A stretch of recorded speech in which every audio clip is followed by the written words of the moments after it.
Bahkan korban juga bisa ya mengimitasi. Dia korban bullying, dia melakukan revenge lagi kepada orang lain. Assalamualaikum warahmatullahi wabarakatuh. Shalom, Om Swastiastu, Namo Buddhaya, salam kebajikan, salam sejahtera bagi kita semua. Kembali lagi bersama kami di podcast Peradilan Semu FKM UP yang kali ini akan bertemakan terkait upaya penanganan pelaku cyberbullying yang dilakukan kepada anak dalam sudut pandang Undang-Undang Informasi dan Transaksi Elektronik. Sebelum kita mulai podcast pada hari ini, kita bisa jargon terlebih dahulu ya Pak? Ya. Peradilan Semu FKM UP, Multum Imparvo. Baik, perkenalkan nama saya Ulfaiza Primandine Auza, selaku moderator pada podcast hari ini. Dan saya bersama narasumber kita yaitu Bapak Dr. Armansyah SHMH, yang mana beliau merupakan dosen Fakultas Hukum Universitas Pancasila. Bapak bagaimana kabarnya Pak? Alhamdulillah sehat, Mbak. Alhamdulillah. Saat ini ada kesibukan apa aja Pak? Ya biasa ngajar dari kampus ke kampus. Ya, baik. Sebelum kita masuk ke pembahasan, mungkin saya akan membacakan secara singkat terkait latar belakang podcast kita pada hari ini ya Pak. Ya. Berbicara terkait kenakalan remaja memang tidak akan ada habisnya ya Pak. Kasus kenakalan remaja saat ini sangat sering terjadi, yaitu salah satunya tindak perundungan, yang mana kian terjadi pada saat ini, yaitu perundungan melalui teknologi digital atau disebut dengan cyberbullying. Tindakan cyberbullying tidak hanya di Indonesia, di mana secara menyeluruh dilakukan di setiap negara. Namun untuk kasus cyberbullying yang berujung dengan komitmen untuk bunuh diri sering terjadi di Amerika, Kanada, Inggris, dan juga beberapa negara Eropa. Di Indonesia sendiri, kasus cyberbullying tumbuh dengan pesat. Namun nyatanya pada tahun 2011 hingga 2015 tidak ada pengaduan terkait korban cyberbullying sama sekali atau nihil. Pengaduan mulai muncul pada tahun 2016 dengan pengaduan sebanyak 45 kasus dan terus meningkat 2 kali lipat setiap tahunnya hingga saat ini. Pada dasarnya, cyberbullying harus segera diatasi untuk melestarikan anak-anak generasi penerus bangsa dan terhindari dari korban cyberbullying. Dalam peraturan di Indonesia sendiri telah mengatur terkait perlindungan bagi korban tindak pidana cyberbullying yang secara normatif diatur di dalam Kitab Undang-Undang Hukum Pidana atau KUHP dalam pasal 310 ayat 2 KUHP dan juga diatur dalam Undang-Undang UU ITE yaitu Undang-Undang Nomor 11 Tahun 2018 pada pasal 27 ayat 3 dan ayat 4, juga pada pasal 28 ayat 2, pasal 29 dan pasal 30 ayat 1.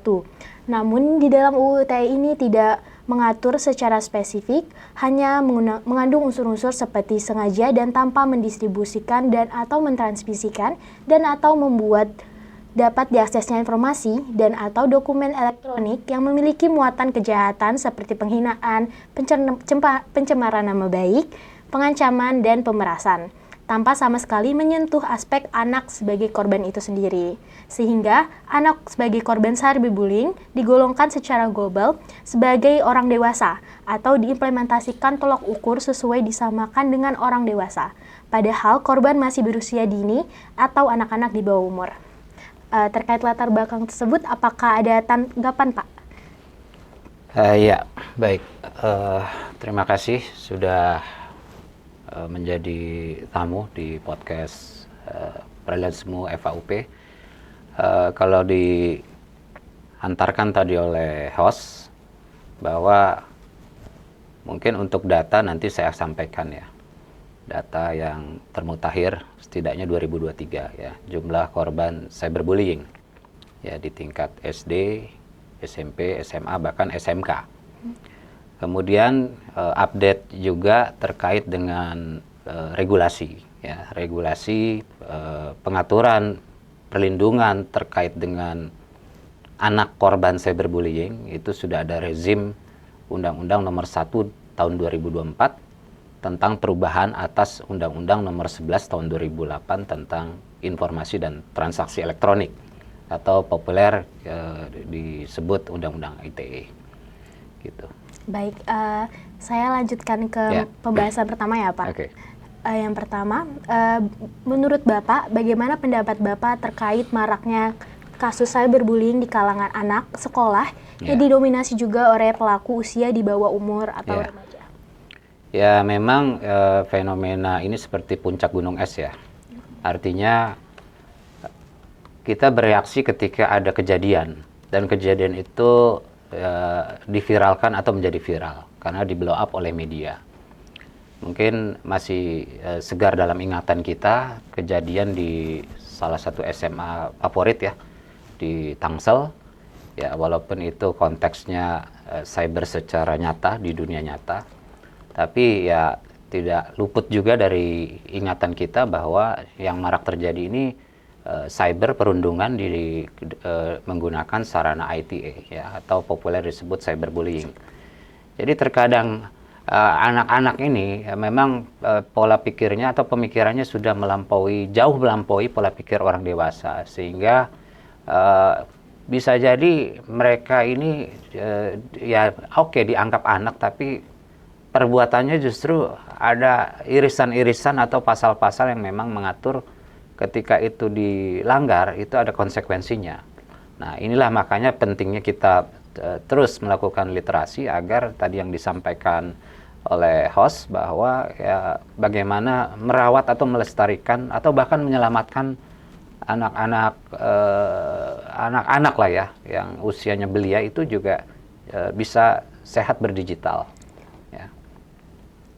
Baik, berarti emang karena pola pikirnya ya Pak yang Ya. mulai lebih cepat daripada usianya. Ya, termasuk begini, ada beberapa faktor ya, mungkin saya langsung aja, beberapa faktor pencetus, atau kalau dalam konteks kriminologi, faktor kriminogen. Yang paling dominan itu adalah anak-anak ini juga melakukan ya dehumanisasi, artinya menganggap teman sebayanya itu dianggap rendah ya, jadi nir manusia, kalau istilah saya itu nir manusia.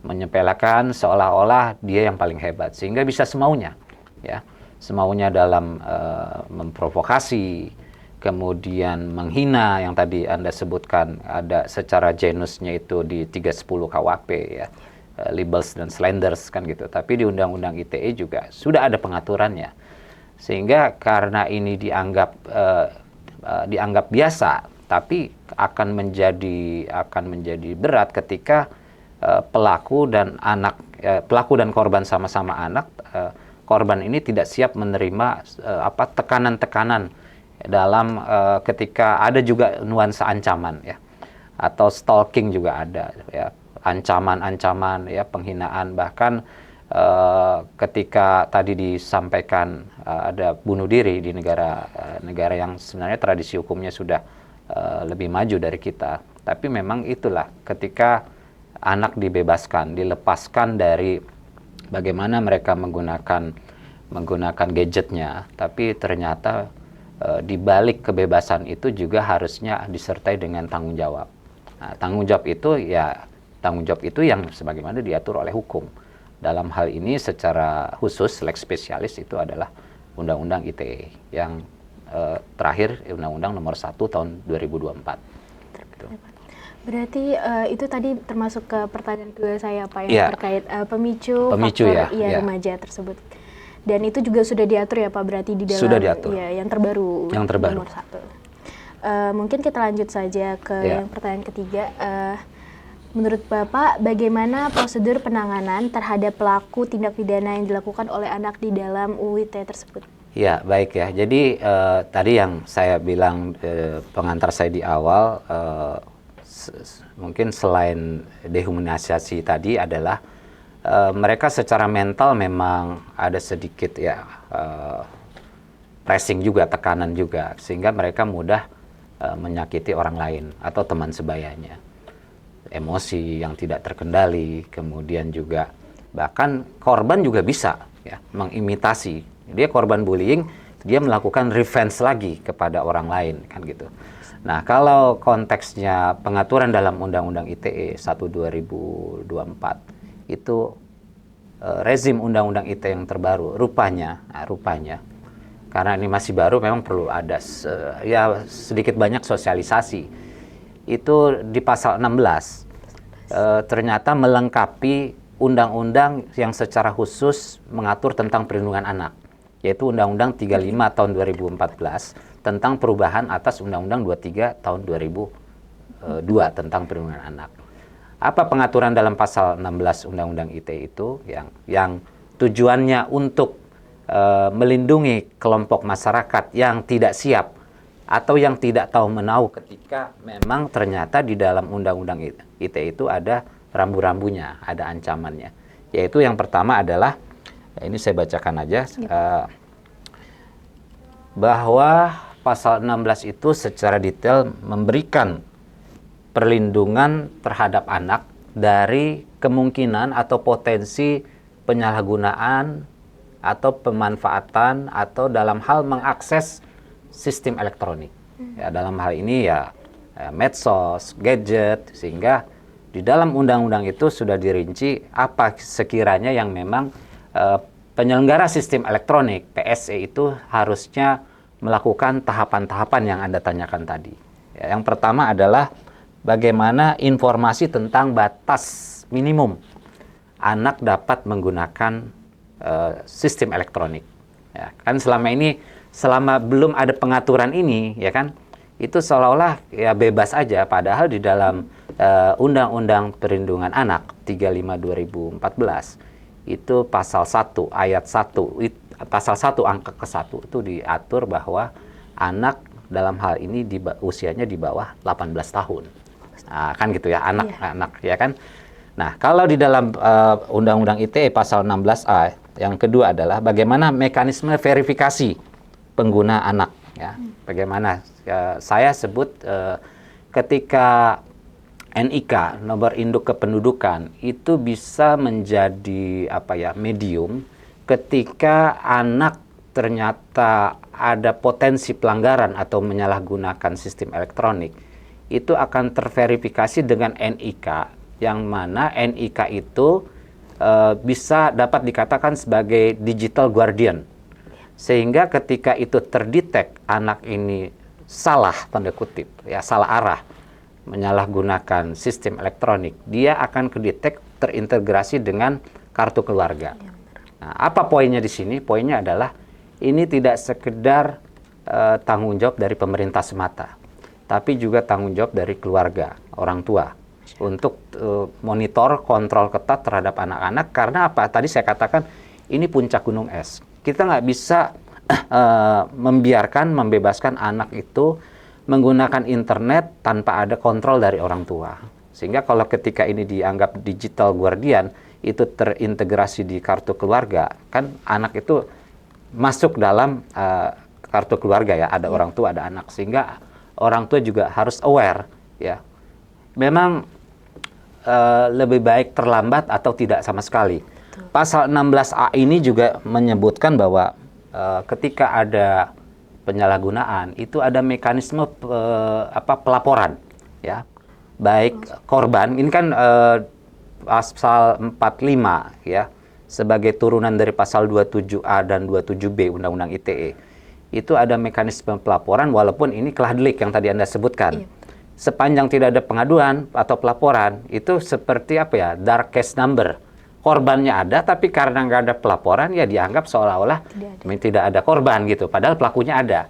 Nah, ketika ini PSE, penyelenggara sistem elektronik, ternyata mengabaikan 3 tahapan ini, maka ya sanksinya yang dapat dikeluarkan oleh pemerintah, sebagaimana Undang-Undang ITE, itu adalah mekanismenya sanksi administratif. Yaitu PSE diberikan sanksi teguran tertulis, kalau nggak juga adalah denda, kalau nggak juga penghentian sementara, atau yang paling berat adalah penghapusan ya, penghentian PSE, sehingga tidak dapat diakses. Karena banyak kan, kita kalau konteksnya bullying bukan sekedar mereka main medsos aja atau percakapan ya, WhatsApp misalnya kan gitu ya, DM di medsos lain juga bisa. Tapi juga ada beberapa aplikasi yang justru di situ ketika mereka main game itu saling membuli satu sama lain. Nah, ini yang orang tua ini harus tahu ini. Ketika itu mereka saling mengata-ngatai, apalagi ketika dalam satu game itu mereka ada yang kalah, depresi. Nah, itu juga potensi karena sekecil apapun ini harus ditreatment ya. Kalau anak-anak sudah kecanduan gadget, apalagi yang isinya tanda kutip garbage atau sampah, itu bisa jadi gangguan mental berikutnya. Dia sebagai korban, tapi dia tidak peduli, tidak mau melapor. Dia menutup diri, ya siap-siap dia akan lebih tertekan. Makanya kita tidak ingin ada kejadian anak dibully di sekolah mengakhiri hidupnya kan? Ada kan? Nah, kalau konteksnya cyberbullying ini memang kasat mata karena dia low vision. Nah, itu yang kita tidak inginkan ke depannya. Ini dapat juga berpotensi ketika salah treatment, ini anak-anak akan, kalau bahasa saya istilahnya seperti narkoba. Ya, narcotization. Anak-anak akan kecanduan. Kalau dia kecanduan menggunakan gadget atau medsos yang isinya sampah, pasti otaknya juga sampah, ya kan? Nah, sehingga daripada terlambat, kita perlu lakukan upaya-upaya mensosialisasikan ketentuan pasal 16A Undang-Undang ITE ini, ya, gitu. Tapi dari penanganan pelakunya sendiri berarti sama kayak korbannya ya Pak, dengan dari sosialisasi ke orang tuanya juga. Iya, karena kan ada dua pihak di sini. Ya, ada kalau konteksnya pelaku dan korban, dua-duanya anak, ya kan? Tentu data dari Direktorat Cyber Bareskrim Mabes Polri itu kalau kita refer Undang-Undang Perlindungan Anak dan Undang-Undang 11 2012 tentang SPPA, Sistem Peradilan Pidana Anak, tentu kan konteksnya the best interest of child, ya. Itu treatment atau penanganan dari kepolisian, itu anak sebisa mungkin dikembalikan kepada orang tua, ya kan gitu ya, untuk dididik kembali, dibina kembali lah kan gitu. Yang kedua, ya upayanya adalah restoratif justice, RJ kan. Nah, kalaupun harus tuh pelaku anak atau anak yang berkonflik dengan hukum atau ABH, anak yang berhadapan dengan hukum, itu harus menjalani hukuman. Itu ketentuan pasal 16 Undang-Undang 35 2014 tentang perubahan atas Undang-Undang 23 2002, itu anak ketika dia itu menjalani hukumannya harus manusiawi. Betul. Nah, yang kedua ini juga irisan daripada RJ tadi. Pidana adalah upaya terakhir, the last resort. Betul. Atau ultimum remedium. Jadi ya kita mirislah melihat banyaknya maraknya cyberbullying ini. Tapi kalau kita salah treatment juga, menghakimi, menghukum anak yang masih punya masa depan berubah dengan cara-cara penghukuman yang tidak manusiawi, kita juga salah.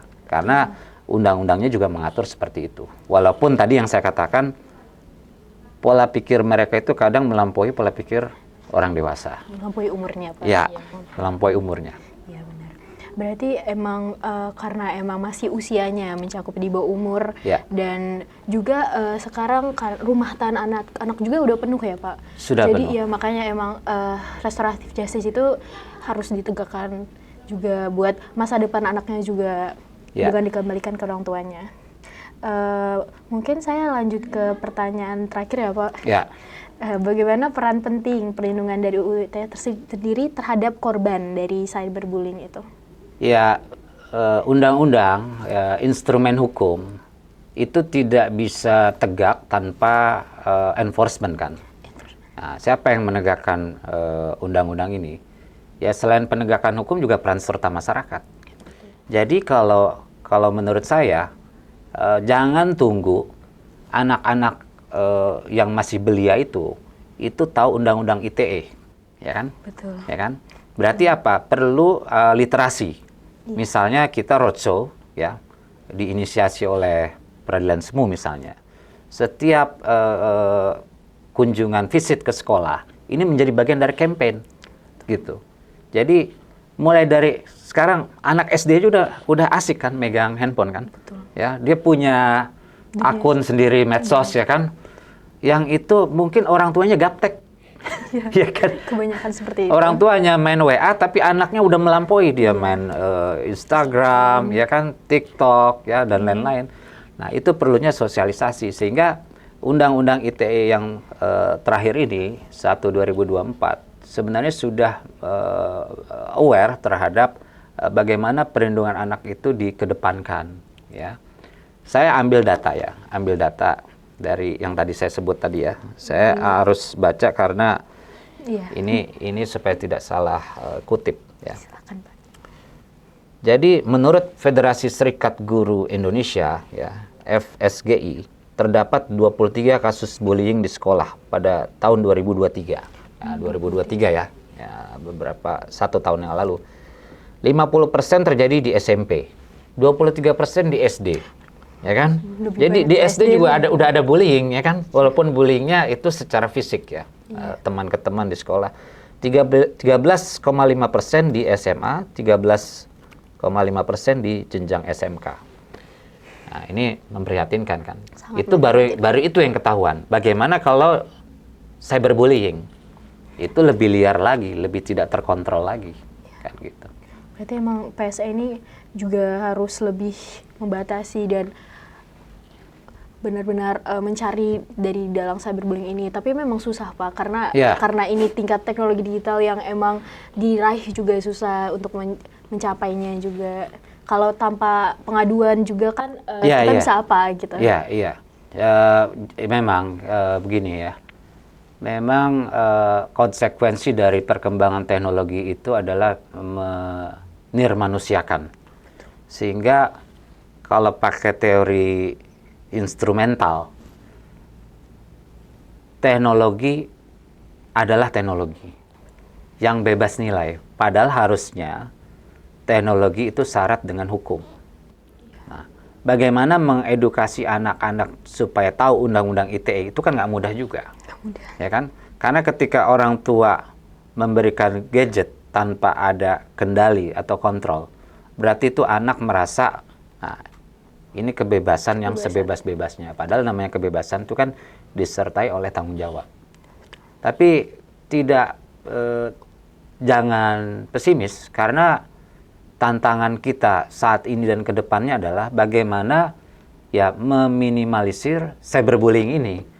Apa yang bisa kita lakukan, apa yang bisa mahasiswa lakukan, ya, atau kampus bisa lakukan adalah mengedukasi.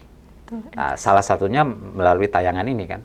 Jadi stop cyberbullying, karena cyberbullying itu memang apa ya? Anda nggak berhak menghina saya, ya kan? Nggak berhak. Walaupun frase atau rumusan dalam undang-undang ini yang saya lengkapi lagi tadi, yang pengantar Anda itu di pasal 27A dan 27B. Ya, saya bacakan ya. Undang-undang ITE. Setiap orang dengan sengaja menyerang kehormatan atau nama baik orang lain dengan cara menuduhkan suatu hal dengan maksud supaya diketahui oleh umum, ya, termasuk tadi konteksnya ketika reputasi nama baik dihancur, pembunuhan karakter, provokasi, yang mana undang-undang ini justru banyak diskonnya, Mbak. Ancaman pidananya itu 2 tahun, ya, 2 tahun. Yang sengaja menyerang kehormatan atau nama baik itu ancaman pidananya maksimal 2 tahun dan denda paling banyak 400 juta. Udah didiskon. Kita berharap dengan banyak diskon ini itu tidak menegasikan menegasikan suatu penegakan hukum. Walaupun saya sepakat kalau untuk anak itu memang lebih dikhususkan, karena undang-undang ITE ini justru melengkapi ketentuan khusus terkait dengan perlindungan anak. Jadi pemidanaan itu adalah upaya terakhir, ya. Karena kalau tadi Anda katakan ini makin banyak, tapi kita salah treatment, ya mungkin akan makin menjadi-jadi kan gitu. Terus meningkat. Tapi di dalam undang-undang sendiri kan membahasnya terkait secara umum ya Pak, kayak Ya. tidak secara spesifik terkait hukuman dan pelanggaran yang dilakukan oleh anak itu sendiri. Tapi di dalam undang-undang yang terbaru, Ya. yang itu ada nggak Pak yang mengatur terkait khusus buat anak? Khusus buat anak, karena tadi saya katakan ini melengkapi undang-undang perlindungan anak, Iya. itu junto-juntonya, ya kan, komplementarinya itu dari undang-undang perlindungan anak dan undang-undang ITE, gitu. Saya ada pertanyaan sih Pak Ya. terkait dari tadi kan kita membahas terkait dengan perlindungan anak, Ya. korbannya, Korban, ya. pelaku. Namun karena dilihat juga dari sisi di mana semua pelaku dan korban ini juga merupakan anak di bawah umur, Ya. sebenarnya kita bukan harus membuat undang-undang atau peraturan terkait bagaimana orang Ya, tua ya, ya. mengawasi lebih. Ya. Iya.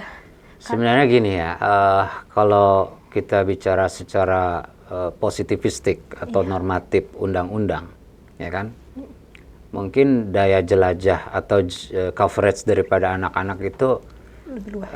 lebih luas.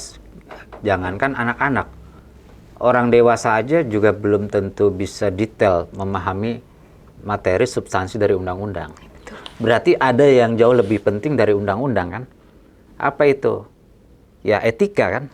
Nah, gimana ketika orang tua itu di dalam suatu keluarga memberikan literasi?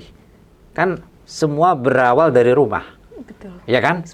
Nah, ketika itu orang tua itu aware, sekolah juga aware, ya kan? Selain pemerintah, penegak hukum dan lain-lain gitu, kita kembalikan lagi ke anaknya. Nah, supaya apa? Supaya ya, kalau saya sebut begini ya, jari-jarimu adalah anakondamu. Kalau dulu mungkin waktu masih SMA, SMP, mulutmu harimau. Betul. Sekarang dengan kekuatan 2 jempol itu bisa kita lakukan, baik yang melanggar hukum, menerobos aturan, ya kan? Dengan jempol 2 jari aja, kecepatan jempol itu bisa mencederai perasaan orang lain. Nah, coba tahan gitu kan, bijak bermedia sosial kan gitu ya. Iya. Thinking before posting, wise online. Nah, sejauh mana kekuatan kita bisa menahan ketika kita emosi, kita bisa menahan diri, itu nggak mudah juga. Makanya penting pelibatan dari keluarga di situ. Dari pelibatan orang tua tersebut sendiri, karena dilihat juga dari yang kayak Bapak tadi bilang, mungkin orang tuanya lebih kurang update, gaptek daripada anak-anaknya. Apakah kayak ada rencana atau diperlukan orang tua buat sosialisasi juga, bukan ke anak aja di SD, SMP? Soalnya semua berawal dari rumah kan, kayak yang Bapak bilang. Apalagi anak itu emang tanggung jawab orang tua. Ya, begini ya. Kita menuntut anak supaya jangan lakukan itu. Betul. Tapi kita yang menyerukan itu, kita nggak tahu ternyata ada jebakan-jebakan Batman, ada rambu-rambu di Undang-Undang ITE. Kalau itu dilanggar, ada ancaman pidana. Berarti apa? Kita tuntut orang tua juga jangan menyerahkan gadget sepenuhnya kepada anak tanpa orang tua juga tahu basisnya. Basisnya apa? Semua dalam kita beraktivitas, berkehidupan, itu ada yang mengatur kok. Berarti nggak cuman orang tua itu melek IT, ya, tapi juga melek hukum. Ya kan? Harusnya begitu. Lihatlah, ya, cermatilah, banyak kejadian justru dari hal sepele jadi besar. Hanya gara-gara itu 2 jempol tadi. Akhirnya kan ketika itu terjadi, ya orang tua dibawa-bawa, keseret-seret, kan begitu. Betul. Apalagi sekarang banyak banget usia masih belia Ya. atau golden age, di mana mereka belum sekolah tapi udah diberi HP gadget dan tanpa pengawasan. Itu emang di luar batas sebenarnya. Tapi sebenarnya pada dasarnya balik lagi, seorang anak yang menjadi pelaku dan korban itu balik lagi karena adanya kekurangan pengawasan juga. Ya. Betul. Dan Undang-Undang ITE pasal 16 harusnya juga bisa mendetailkan Iya. kapan anak, usia berapa anak Betul. bisa main IG, Betul. main TikTok. Ya kan gitu ya? Iya. Kalau main WA mungkin umum ya, karena itu untuk berkomunikasi juga dengan orang tua, Iya, dengan teman-teman. Nah, itu yang belum dikhususkan. Mungkin ya ke depannya memang harus lebih protektif lagi. lebih detail. Bukan berarti saya ini menjadikan handphone itu jadi alergi anak-anak harus begini-begini, tapi kita lihat fenomena sekarang, kecenderungan sekarang itu ketika itu dilepaskan, dibebaskan, banyak penyalahgunaan. Banyak. Nah, sehingga ini poinnya nih, ketika orang tua sudah bisa membelikan anak itu handphone, ya kan? Harusnya orang tua juga punya tanggung jawab, gitu. Mungkin bisa diatur juga kali ya Pak dalam misalnya pembelian gadget juga tersebut. Terkadang orang tua tuh membeli tanpa kayak mikir ini misalnya kasih gadget nih Pak, udah dibiarin gitu aja, dilepas gitu aja. Sebenarnya atau sekarang kan udah modern ya, udah ada mode anak gitu di handphone. Yeah. Namun masih banyak banget orang tua yang nggak pakai mode anak dan membiarkan anaknya menggunakan ya sesuatu yang belum mencapai sama batas usianya. Balik lagi semuanya ke dasar dari orang tua. Dari orang tua, keluarga semua, balik lagi ke keluarga. Ya, tapi sekarang karena udah emang marak dan keluarga itu emang harus dari dasar keluarga emang harus tetap dilakukan. Tapi karena udah banyak yang terlanjur, nah negara juga harus ikut serta dalam membatasi dan semua yang PSE tadi itu. PSE sendiri itu terkait membatasi ada itu juga nggak sih Pak, kayak PSE itu bisa mendeteksi sendiri gitu terkait anak ini bukan cuman batas usia, tapi juga kayak mode anak, tapi di dalam aplikasi itu sendiri nggak ada. Harusnya ya bisa. Kalau ada komitmen serius harusnya bisa. Karena di Undang-Undang ITE pasal 16 itu di sini diatur mekanisme verifikasi pengguna anak. Nah, ini kan yang kita tunggu nih. Kira-kira PSE ini serius nggak? Iya. Ya kan? Saya maksud tadi. Ah, gitu kan? Misalnya kayak YouTube nih. YouTube ada YouTube Kids. Ada YouTube ya kan? Kids. Iya. Ya kan? Kita bisa kontrol kan? Iya, bisa. Tapi memang ya setiap itu ada mode, misalnya mode untuk anak, itu bisa juga dirubah kan? Iya, betul. Ya kan? Anak-anak zaman sekarang kan lebih familiar tuh, ya, memodifikasi. Nah, kalau PSE ini ketat, ya, misalnya secara teknis ya, anak di bawah umur itu bisa daftar atau buka akun medsos, misalnya medsos, saya nggak sebut namanya lah ya. Itu juga harus diotorisasi oleh PSE. Dengan cara apa tadi? Ya, NIK. Ya kan? NIK kan juga bukan konteksnya, bukan dia sudah dewasa punya KTP, bukan kan? Semua anak punya NIK, ya kan? Nah, ketika itu dia udah register, ada NIK-nya yang tadi saya bilang, itu bisa jadi digital guardian. Ketika ada salah menggunakan, ya, dari PSE itu akan kedetek, itu akan terintegrasi di kartu keluarga. Atau ada warning, atau bahkan sampai kepada suatu ketika itu memang nanti harus ada pengetatan, memang ya yang bisa menggunakan ini yang sudah diatur dalam undang-undang yang sudah dewasa gitu. Batas usia. Betul. Mungkin saya rasa sudah cukup banyak yang kita bahas terkait dengan tema pada hari ini. Saya izin menyimpulkan ya Pak, terkait pada dasarnya sudah dibuat peraturan terkait perubahan terhadap Undang-Undang Nomor 11 Tahun 2018 tentang UITE, yaitu dibentuknya Undang-Undang Nomor 1 Tahun 2024. Dan juga terkait cyberbullying sendiri sudah faktor tersebut juga bisa dikarenakan karena adanya tadi yang Bapak bilang dehumanisasi, juga pemikiran anak yang mana saat ini mulai lebih cepat daripada batas usianya, dan mungkin karena emang faktor dari teknologi itu sendiri. Dan juga di Undang-Undang Nomor 1 Tahun 2004 itu telah mengatur di pasal 16-nya mengatur terkait pembatasan dalam anak untuk bukan terlalu protektif ya Pak, tapi emang karena untuk mencegah dan meminimalisir terjadinya cyberbullying itu sendiri. Salah satunya, ya. Betul. Di mana di pasal 16 sendiri sudah menjelaskan terkait pembatasan minimum dan juga mekanisme verifikasi NIK atau digital guardian, yang mana itu menurut saya sangat satu langkah kecil untuk mencegah semakin banyaknya kasus-kasus cyberbullying. Dengan saat ini tadi tahun kemarin 23 ya Pak? 2023 kasusnya sampai 23 kasus. Ya, dan itu yang terdeteksi. Namun kita sendiri tidak tahu berapa banyak kasus yang cyberbullying. Iya, cyberbullying tanpa pengaduan dan juga korban-korban apalagi itu anak.